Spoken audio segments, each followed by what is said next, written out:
datang di Kriwi Life, ngobrolin kesehatan bareng aku, Bidan Oni. Tapi hari ini aku nggak akan ngobrolin soal kesehatan. Kita akan ngobrolin soal sebenarnya ibu bekerja sama ibu rumah tangga itu bagusan mana sih gitu. Ya, ini sebenarnya adalah topik kontroversial pro dan kontra yang sudah ada sejak zaman jahiliyah gitu ya.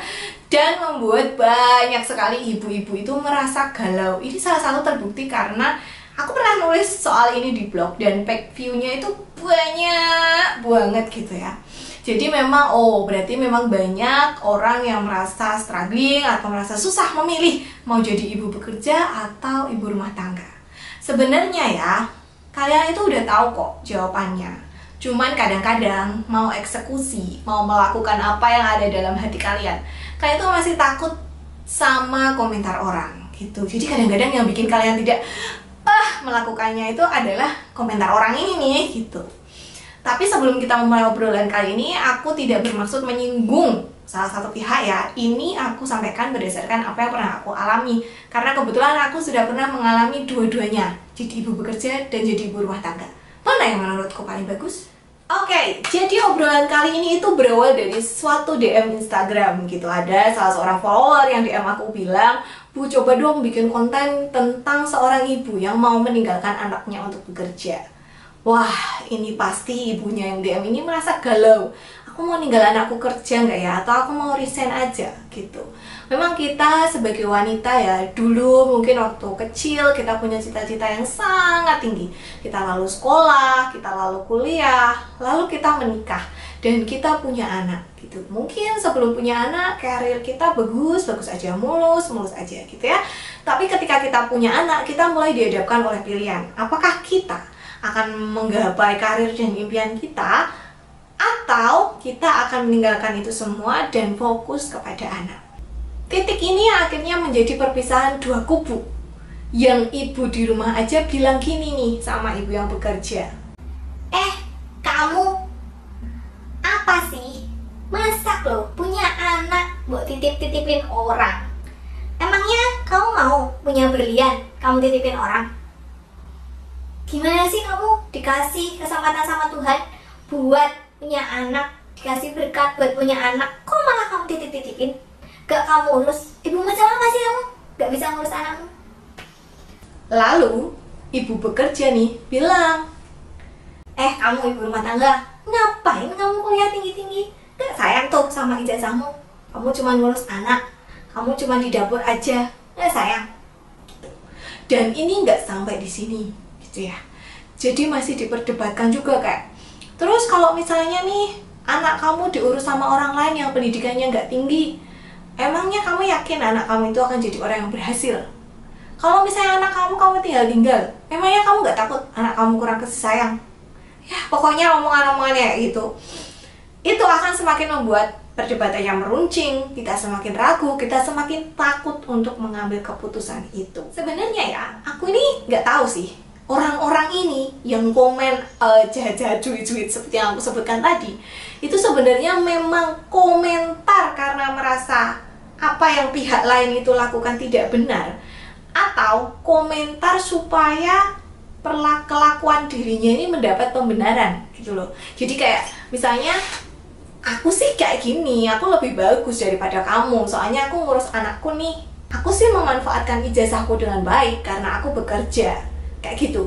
Jadi aku sendiri masih nggak ngerti gitu loh. Itu ibu-ibu yang saling ngatain itu, mereka tuh emang mau nyalahin atau mau membenarkan tindakan dan perilaku mereka sendiri.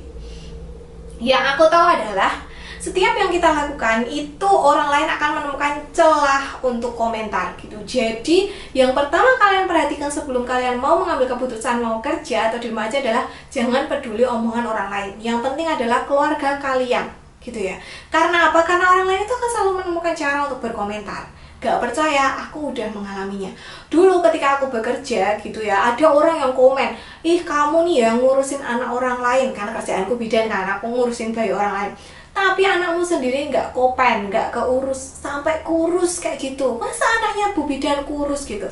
Kamu nggak bisa ya ngurus anak. Masa tiap aku ketemu anakmu itu pilek? Ada yang bilang kayak gitu, dan itu saudaraku sendiri.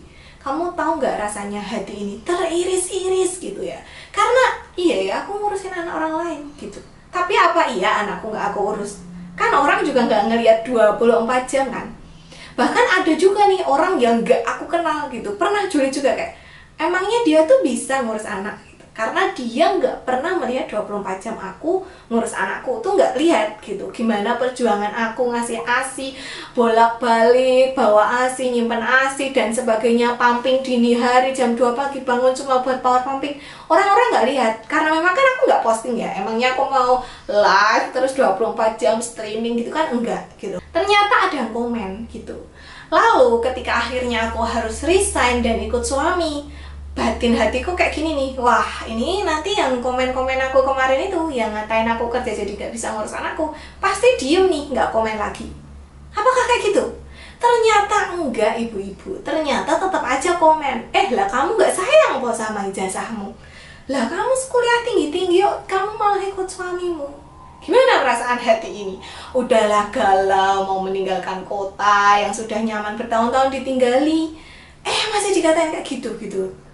Wah, bener-bener debak gitu. Jadi akhirnya karena hal itu tuh aku merasa bahwa ya memang apapun yang akan kita lakukan itu, orang-orang itu akan selalu komen gitu. Jadi lakukanlah hal yang memang bikin kamu bahagia, bukan bikin orang lain bahagia gitu loh.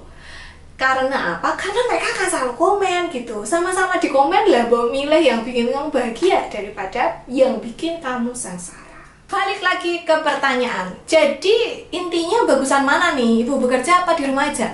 Jawabannya adalah nggak ada yang paling bagus. Yang ada adalah yang paling cocok sama kamu dan keluargamu.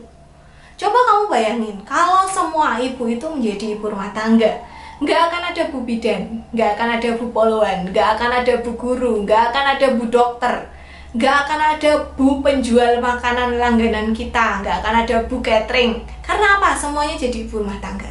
Sengsara nggak kamu? Sengsara. Makanya jangan ngatain ibu bekerja, karena mau nggak mau kita juga butuh ibu bekerja. Kalau kamu nggak pengen ada ibu bekerja, emangnya kamu mendoakan semua ibu bidan itu single dan tidak menikah dan tidak punya anak? Kan ya nggak toh. Apakah kamu akan mendoakan ibu-ibu guru yang ngajarin anak kita itu selalu single terus, nggak punya anak, nggak berkeluarga, supaya yang bekerja ya yang single-single aja, supaya nanti kalau mereka udah menikah dan punya anak jadi ibu rumah tangga? Kan ya enggak toh, ya kan? Dan begitu juga sebaliknya. Coba bayangin kalau semua ibu itu bekerja, nggak ada ibu rumah tangga. Lah siapa yang mau beli sayurnya Pak Sayur? Nggak ada. Siapa yang akan butuh jasa daycare? Nggak ada, ya kan? Jadi memang kita itu saling melengkapi gitu, nggak ada yang lebih bagus. Adanya adalah yang lebih cocok. Dan yang tahu, yang paling cocok untuk keluargamu itu kamu kerja apa kamu di rumah aja? Siapa? Ya kamu, karena kamu yang ngalamin, bukan aku gitu. Kayak kamu tanya, Bu, enaknya aku kerja apa di rumah aja? Ya aku nggak tahu kondisi finansial kamu kayak apa, aku nggak tahu kondisi keluarga kamu kayak apa, kondisi suamimu gimana, aku nggak tahu apakah lingkunganmu itu memang bagus untuk pertumbuhan anakmu kalau misalnya kamu bekerja. Aku nggak tahu apakah kalau kamu di rumah aja itu terus kamunya nggak stres, aku nggak tahu. Yang tahu siapa? Yo kamu sendiri gitu loh. Jadi mulai sekarang nggak usahlah cari perbandingan mana yang lebih bagus antara ibu bekerja atau ibu di rumah aja. Karena cari aja yang paling cocok buat kamu. Yang tahu siapa? Ya kamu sama suamimu, kayak gitu loh. Nah kalau misalnya kalian, aku merasa sebaiknya aku bekerja gitu kan. Masalahnya adalah nanti kalau anakku nggak sayang sama aku gimana? Kalau misalnya anakku tak tinggal terus anakku jadi urakan gimana? Sebenarnya itu nggak juga sih, nggak akan kayak gitu sih gitu loh. Jadi ketika kamu bekerja, suatu hari nanti anakmu itu akan tahu bahwa itu adalah cara kamu mencintai anakmu. Kita kan mencintai orang dengan banyak cara ya, dan cara satu orang sama orang lainnya itu berbeda gitu loh. Nah, kamu kan masih bisa punya waktu sama anakmu ketika kamu libur, ketika kamu di rumah, itu masih bisa. Dan tunjukkan kalau memang kamu sayang sama dia. Misalnya ketika di rumah ya waktumu itu untuk dia gitu, sampai dia tidur misalnya.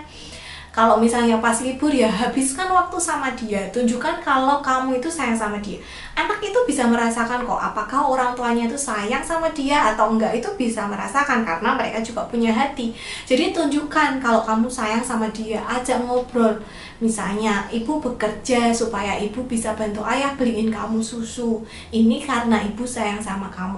Ibu bekerja untuk menabung dana pendidikan misalnya, supaya nanti kelak kamu bisa mencapai cita-citamu setinggi langit. Kasih tahu aja, walaupun dia masih bayi, oke, nggak masalah gitu, karena anak bisa merasakan bahwa itu adalah kasih sayang kita. Mantapkan hati, kuatkan hati, ya memang ini adalah proses yang harus kamu lalui gitu loh. Dan anak kita nantinya bisa tumbuh menjadi pribadi-pribadi yang kuat, yang tangguh gitu, karena sejak kecil diajari mandiri. Apakah selalu anak yang ditinggal ibunya bekerja itu jadi urakan? Enggak gitu. Banyak sekali rekan-rekan kantorku yang anaknya juga udah gede-gede gitu ya, mereka jadi anak-anak yang baik, yang kalem-kalem gitu, kuliahnya juga di universitas yang bagus gitu. Jadi menurutku itu bukan soal apakah ibunya di rumah aja atau bekerja gitu ya.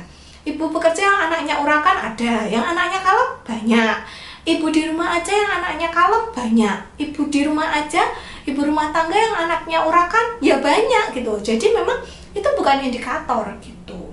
Terus kalau misalnya kamu memilih untuk di rumah aja menjadi ibu rumah tangga sepenuhnya buat anakmu, lalu kamu dinyinyirin apa guna ijazahmu, emangnya nggak sayang, bla bla bla bla bla bla, ya nggak apa-apa gitu loh, biarin aja gitu. Buat apa sih kamu kuliah tinggi-tinggi? Buat meningkatkan pengetahuan kita. Kalau kita jadi ibu yang cerdas, ibu yang update, yang nggak kolot, yang bisa menerima perubahan, yang pikirannya terbuka, otomatis kita akan mendidik anak kita juga dengan seperti itu. Ibu kan adalah guru pertama ya, jadinya ibu itu harus berpengetahuan gitu, walaupun mungkin kuliahnya nggak sampai S1 gitu ya, mungkin cuman sampai SMP gitu, tapi setidaknya kita ada kemauan untuk terus belajar, karena kan belajar nggak harus dari kuliah ya. Jadi kalau ditanya buat apa ijazahmu, ya buat ngajarin anakku dong gitu. Otomatis ketika kamu punya ijazah kan kamu punya pengalaman tuh waktu sekolah, waktu kuliah, ya enggak, kamu mungkin bertemu dengan banyak orang yang baru, kamu mempelajari banyak hal baru. Jadi nanti ketika si kecil tumbuh dan dia nanya, kita bisa menjawab gitu. Jangan sampai kita kayak nggak tahu, apa itu, nggak tahu, lah kok mamanya malah kudet banget gitu. Jadi baik bekerja maupun di rumah aja, semuanya punya sisi positif dan negatif masing-masing. Cari mana yang paling cocok sama kamu. Dan kalau misalnya memang mau bekerja, mau di rumah aja, itu mantapkan hati, karena ibu yang bahagia itu juga anak-anaknya, suaminya itu juga jadi bahagia. Dan apapun pilihanmu, jangan lupakan dirimu gitu ya. Ini yang terakhir, karena banyak sekali dari kita yang ketika menjadi ibu itu sampai lupa sama dirinya sendiri gitu. Nah, sekian aja tentang ibu rumah tangga dan ibu bekerja. Intinya sih aku tidak akan menjudge mana yang lebih baik, karena memang gak ada yang lebih baik bu, ada yang lebih cocok gitu ya. Dan pilihan apapun yang kamu ambillah mana yang menurut kamu paling cocok dan paling bikin kamu serta keluargamu bahagia. Omongan orang itu nggak penting-penting amat, jangan dimasukkan hati, karena ya itu tadi, kamu mau ngapain juga mereka akan selalu komen. Siapkan hatimu, siapkan kebahagiaanmu, dan jadilah ibu yang penuh cinta untuk anak-anakmu. Sampai jumpa di video selanjutnya. Bye!